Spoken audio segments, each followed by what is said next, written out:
Over 1 million Indian soldiers fought in World War I, but their story, almost erased from history, forgotten. Frontline, Indian soldiers in the Mud of Flanders, uncovers what the history books left behind. Men who bled on foreign soil, men nobody remembers. Subscribe for stories that deserve to be told.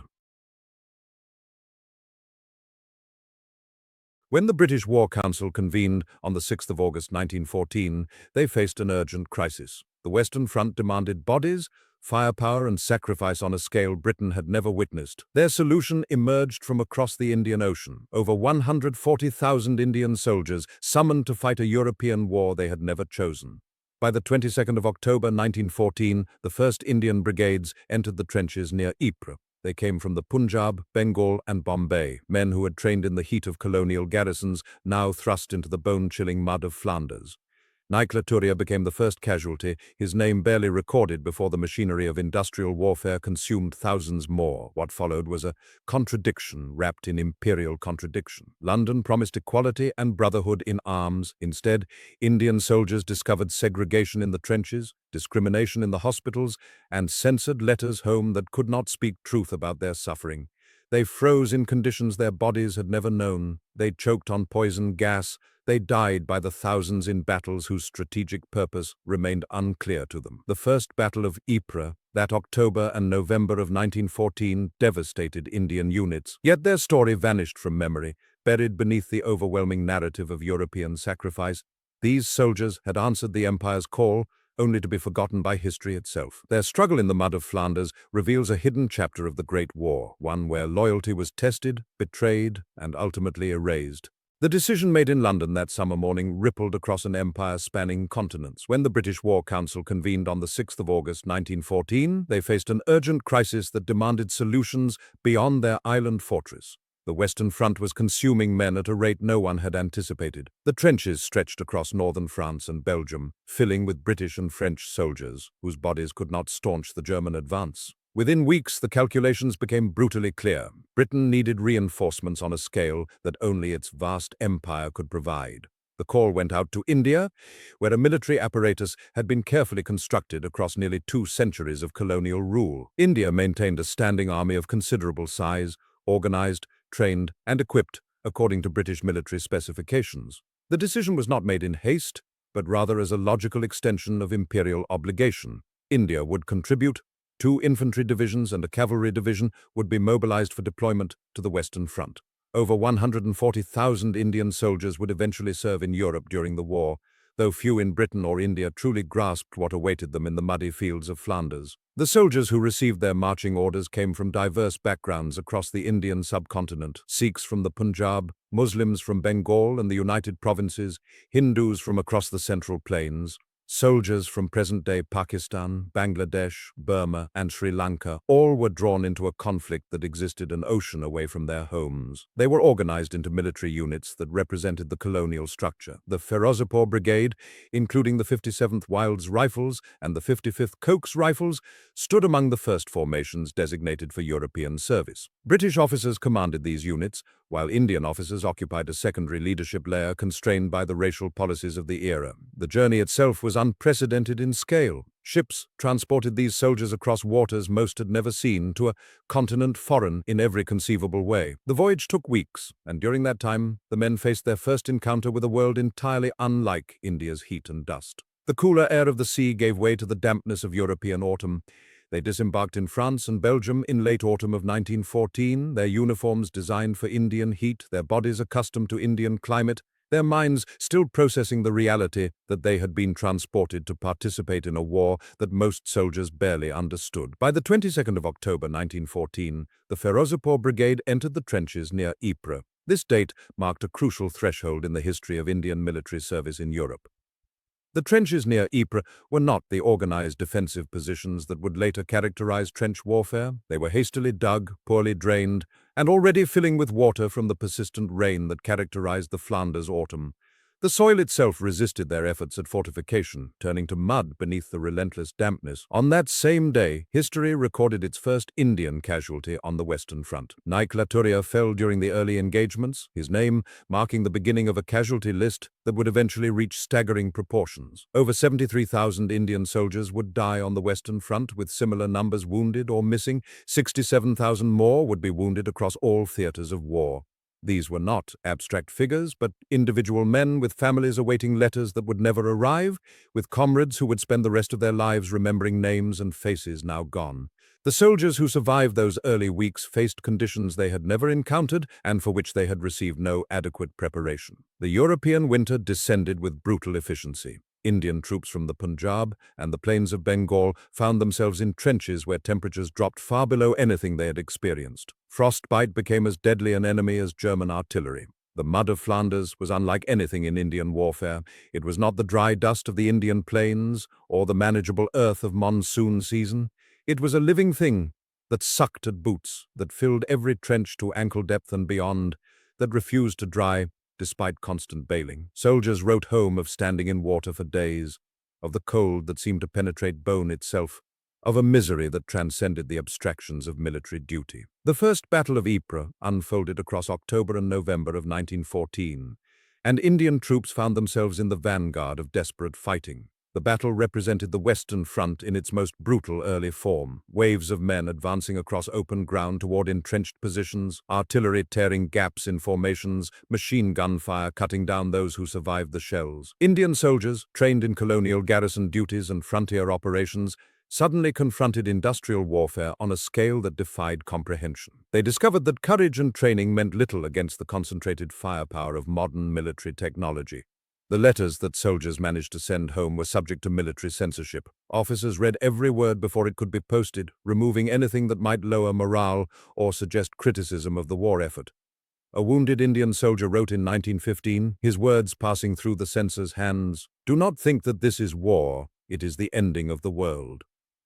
Such was the reality of what these men encountered in Flanders, a sentiment that censors deemed acceptable because it expressed suffering rather than criticism of command decisions. The supply system that sustained the Indian Expeditionary Force proved inadequate from the beginning. Indian troops often received inferior equipment compared to British units. Winter clothing arrived late, if at all. Weapons were sometimes outdated. The logistics of sustaining over 100,000 men across an ocean, in a climate utterly foreign to them, with supply lines stretched thin, created conditions of deprivation that compounded the dangers of combat. The terrain itself became an adversary. The flat, waterlogged fields of Flanders offered no natural advantages for mobility or maneuver. The geography that had made Flanders a crossroads of European conflict for centuries now became a trap. Trenches could not be dug deep because water would immediately flood them. Barbed wire became slick with mud and rain. The landscape seemed designed by nature to maximize suffering and minimize tactical options. As 1914 turned into 1915, the Indian divisions settled into the grinding reality of trench warfare. They had come expecting a war of movement, of the cavalry charges and frontier skirmishes that characterized imperial military tradition. Instead, they found themselves locked in static positions, trading artillery fire with an enemy they could barely see, watching comrades die from wounds, disease, and exposure. The Mud of Flanders had claimed them, and few among the high command in London seemed to fully comprehend the price being paid by soldiers serving under the imperial flag, thousands of miles from home, in a conflict that would ultimately reshape the entire world.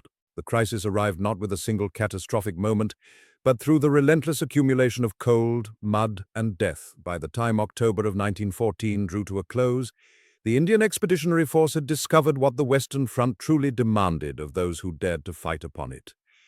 The Ferozepur Brigade entered the trenches near Ypres on the 22nd of October 1914. Among them marched soldiers of the 57th Wilds Rifles and the 55th Cokes Rifles, men who had journeyed across oceans, expecting a swift victory. Instead, they found themselves standing in water that rose above their ankles, staring across no man's land at an enemy they could barely see through the perpetual rain and mist. The first Indian casualty on the Western Front fell that same day. Naik Laturia, a soldier whose name would be recorded in military rolls but whose face would fade from memory, became the opening entry in a ledger of loss that would eventually number in the tens of thousands. The British War Council had believed the Indian troops would serve as reinforcement, fresh bodies to plug gaps in the line and provide relief to exhausted British regiments. What London had not adequately considered was the fundamental mismatch between the soldiers they were sending and the war they were sending them to fight. These men came from the Punjab, from Bengal, from the Deccan Plateau. They understood heat and dust and the dry season. They understood monsoon rains that fell in torrents and then ceased. They did not understand the cold that penetrated bone, the damp that never lifted, the mud that seemed to possess its own malevolent intelligence. The First Battle of Ypres unfolded across October and November of 1914. The Indian divisions, integrated within the British Expeditionary Force structure, found themselves thrown into assaults against entrenched German positions. Military records document the tactical positioning that sent Indian brigades forward across terrain that offered no protection, where machine gun fire from prepared defensive positions could cut down entire platoons in seconds. The officers commanding these operations, British colonels and majors educated in conventional warfare, struggled to adapt to the new reality of trench combat. The Indian soldiers under their command paid the price for these miscalculations in blood and suffering. One British officer attached to an Indian brigade, a captain in the Connaught Rangers, wrote to his family in November, "The men here display remarkable courage, but they are being used as though this were still cavalry country. They advance, they are shot down, and we advance again. I have never seen soldiers endure such conditions with such stoicism, yet I wonder how long such stoicism can last when the cold drives all feeling from the extremities and the mud threatens to swallow us whole." The letters that filtered back to India told a different story than the official dispatches. Censors read every word before they left the trenches, striking out complaints and despair, leaving only carefully controlled narratives of duty and honor. Yet some messages slipped through or were written in ways that evaded the censor's eye. A sepoy from the 75th Battery wrote, "Do not think that this is war as the Sahibs described it to us. It is the ending of the world. The earth itself has turned against us. We stand in water that rises to our waists, and above us the sky rains death. I have seen men lose their limbs to the cold alone, without any German firing a shot." The winter of 1914 and 1915 became a crucible of suffering. The Indian troops, issued uniforms and equipment designed for temperate warfare, faced temperatures that plummeted far below anything they had experienced. Frostbite became as deadly as bullets. Medical records from field hospitals documented cases where Indian soldiers lost fingers, toes, and entire feet to the freezing conditions. The supply lines, stretched thin across the distance from India and hampered by the prioritization of British units, failed to deliver adequate winter clothing. Indian soldiers wrapped themselves in whatever fabric they could find, stuffing their uniforms with straw and newspaper in desperate attempts to retain body heat. The psychological toll manifested in ways that military medicine of the era could barely comprehend. What would later be understood as shell shock appeared in epidemic proportions among Indian troops. Men who had survived weeks of bombardment and trench raids would suddenly become catatonic, unable to speak or move. Others developed tremors that never ceased. The medical facilities, already overwhelmed, struggled to provide any meaningful treatment. Indian soldiers were often segregated in separate wards, their mental anguish treated with less urgency than that of British soldiers suffering identical conditions. By December of 1914, the casualty figures had become staggering. The official records, which underestimated rather than exaggerated the true losses, documented thousands of Indian soldiers killed, wounded, or missing. Entire platoons had been decimated. The replacement drafts arriving from India were insufficient to maintain unit strength. The British War Council, facing the grim reality that their strategy of attrition was grinding away at all forces on the Western Front, made the decision to bring additional Indian divisions to France. In December of 1916, the 3rd and 7th Indian Divisions arrived at the Western Front. These fresh units, numbering in the tens of thousands, represented another massive commitment of Indian manpower to the European conflict, yet they arrived into circumstances that had not improved. The trench system had become more elaborate and more deadly. German forces had had 2 years to perfect their defenses. The artillery bombardments had intensified. The machine gun positions had multiplied. The new Indian divisions were fed into the same grinding machinery of attrition that had consumed their predecessors. The tactical situation presented commanders with impossible choices. The Western Front demanded constant pressure, constant attacks, constant sacrifice.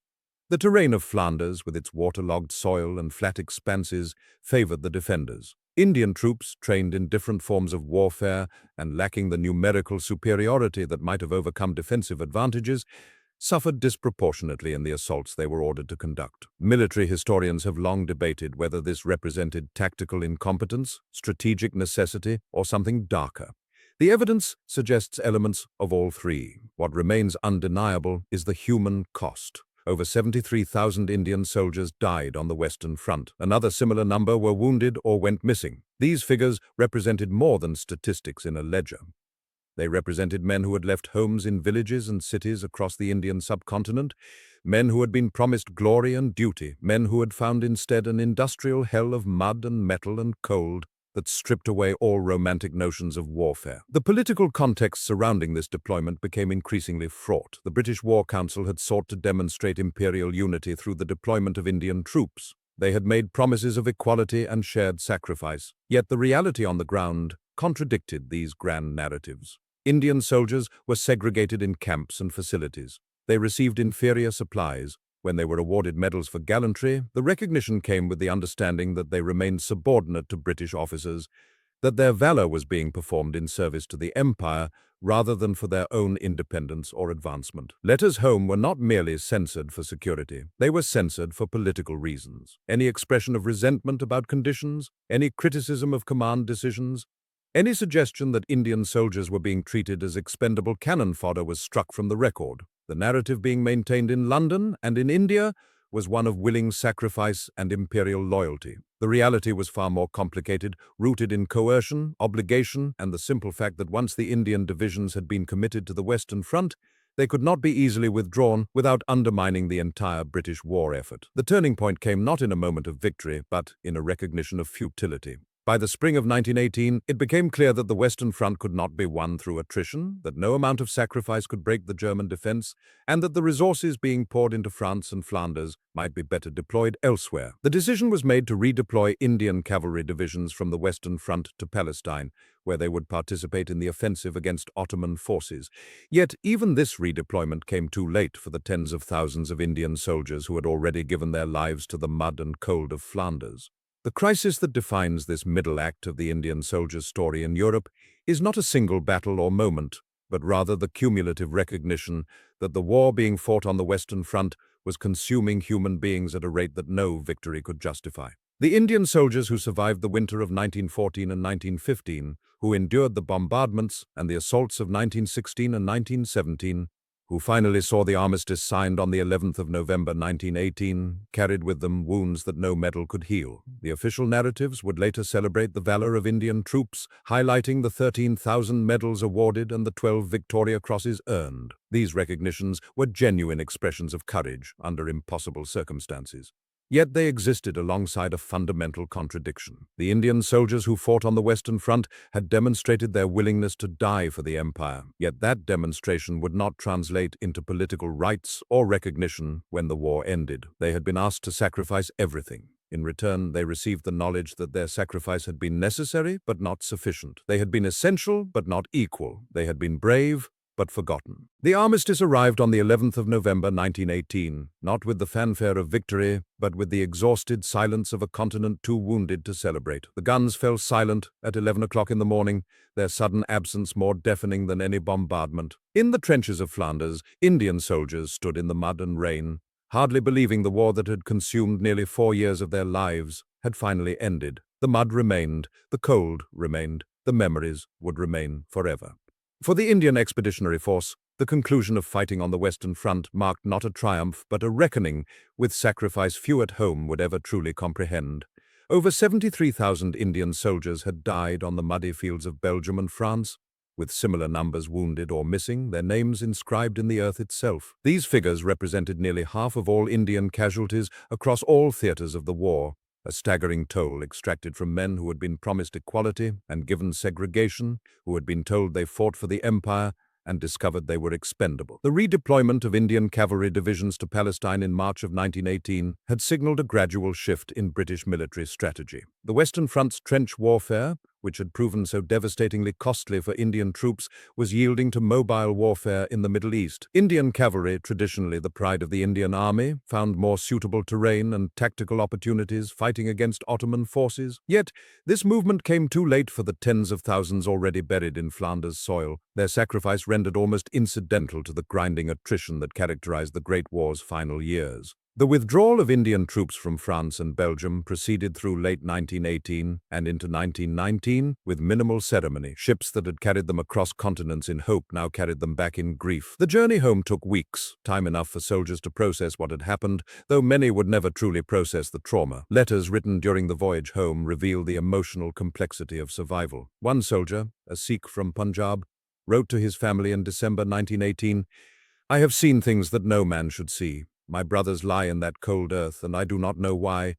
They promised us honor and gave us mud." His words captured the profound disillusionment that permeated the returning regiments. The British government, recognizing the political implications of large-scale Indian casualties, commissioned official histories emphasizing Indian gallantry and valor. The statistics were indeed remarkable. Indian soldiers had earned approximately 13,000 medals for bravery, including 12 Victoria Crosses, the highest military decoration. These achievements were genuine, reflecting real courage under circumstances of extraordinary hardship. Yet the official narrative often obscured the darker realities of racial discrimination, inadequate supplies, and tactical mismanagement that had contributed substantially to the casualty figures. The promised rewards for Indian participation never materialized as hoped. The British War Council had anticipated that Indian soldiers' sacrifice would translate into political concessions and enhanced status within the empire. Instead, the immediate post-war period saw intensified nationalist sentiment in India, driven partly by the realization that colonial sacrifice had not purchased equality or recognition. The Government of India Act of 1919 offered only limited reforms, far short of the independence movement's growing demands. Indian soldiers returned home to a nation increasingly questioning its subordination to British rule, their sacrifice having inadvertently strengthened the very forces that would eventually dissolve the empire they had fought to preserve. The environmental and psychological scars of Flanders proved as enduring as the military ones. Indian soldiers had been unprepared for the European winter, and the harsh cold of 1914 through 1918 had caused frostbite, pneumonia, and other cold weather injuries that persisted long after soldiers returned home. Medical facilities in France and Belgium, while generally adequate, had segregated Indian patients from British soldiers, reflecting the racial hierarchies that governed every aspect of imperial military organization. A wounded soldier, treated in a British hospital near Boulogne in 1915, wrote bitterly, "They patch our wounds, but will not sit with us. We are good enough to die for them, but not good enough to share their hospital wards." The mental health consequences of trench warfare affected Indian soldiers with particular severity, though contemporary records rarely acknowledged this explicitly. Shell shock, or what modern medicine recognizes as post-traumatic stress disorder, devastated many survivors. The combination of constant artillery bombardment, poison gas attacks, and the sheer horror of mechanized slaughter proved psychologically destructive. A letter censored by military authorities in 1916, later discovered in archives, expressed the psychological toll with stark clarity. "Do not think that this is war. It is the ending of the world. We have seen men torn to pieces by shells. We have seen gas take men's breath and their lives. Nothing in India prepared us for this. Nothing could prepare any man for this." The physical landscape of Flanders itself became a monument to Indian sacrifice, though few Indians would ever visit it. The battlefields where Indian soldiers had fought and died were scattered across Belgium and northern France. The Ferozepur Brigade, which included the 57th Wilds Rifles and the 55th Coke's Rifles, had entered trenches near Ypres on the 22nd of October 1914, where Naik-La-Turia became the first Indian casualty on the Western Front. The First Battle of Ypres, lasting from October through November 1914, claimed thousands of Indian lives in the initial weeks of European warfare. These places' names Ypres, Messines, the Somme, Passchendaele would become synonymous with industrial slaughter, yet Indian participation in these battles remained largely absent from British historical narratives for decades. The composition of Indian forces that had served in Europe reflected the diversity of the Indian subcontinent itself. Sikhs, Muslims, Hindus, and soldiers from what is now India, Pakistan, Bangladesh, Burma, and Sri Lanka had fought side by side in the trenches. This diversity, which should have been a source of pride in imperial unity, instead highlighted the arbitrary nature of imperial categorization. Men divided by religion and region at home had been united only by the common experience of cold, mud, and death in Flanders. The regimental structure that had maintained some cohesion during the war began to fragment upon return, as soldiers dispersed to their home regions, carrying trauma that had no outlet in civilian life. The logistics of Indian participation in the Western Front had always been strained. Supply lines stretching across continents could never fully meet the needs of over 140,000 troops deployed across multiple years. Indian soldiers often received inferior supplies compared to British units, including inadequate winter clothing that contributed directly to cold-related casualties and disease. A British officer's report from January 1915 noted that Indian troops received half rations of warm clothing compared to British regiments, and that frostbite cases were rising dramatically. The systematic inequalities in provisioning were not accidental oversights, but reflected the racial hierarchies embedded within imperial military organization. The censorship of letters and communications from Indian soldiers had served multiple purposes during the war. Military authorities suppressed accounts of racial discrimination, inadequate conditions, and growing disillusionment to maintain morale and prevent domestic criticism. Yet, this censorship also meant that families in India received sanitized versions of events, learning only of battles and victories rather than the grinding suffering that characterized trench warfare. A sergeant in the 7th Indian Division wrote in his diary, later discovered in the India Office records, "The censor reads every word we write home. They will not allow us to tell our families the truth. We cannot speak of the cold, the gas, the death. We can only say we are well and fighting bravely. It is a lie, but it is the only lie permitted to us." By 1919, the demobilization of Indian forces proceeded unevenly. Some units returned home quickly, while others remained in Europe or were redirected to other theaters. The Indian Army faced the complex task of reintegrating veterans into a military structure that remained fundamentally unchanged despite the massive human cost of the war. The promised reforms to the officer corps, which might have elevated Indian officers beyond subordinate positions, largely failed to materialize. The racial barriers that had governed pre-war military organization remained largely intact, frustrating veterans who had proven their capabilities on European battlefields. The political aftermath of Indian participation in the Western Front reverberated through the 20th century. While official propaganda celebrated Indian courage and loyalty, nationalist leaders increasingly questioned whether such sacrifice had been justified or had merely served British imperial interests. The Indian National Congress, which had initially supported the war effort, became increasingly critical as the post-war period revealed that British concessions fell far short of Indian political aspirations. The contrast between Indian sacrifice and continued imperial subordination fueled nationalist sentiment that would eventually lead to independence in 1947. The memorialization of Indian sacrifice proceeded slowly and unevenly. While British war memorials prominently featured Indian regiments, India itself had fewer monuments dedicated specifically to those who had died in Europe.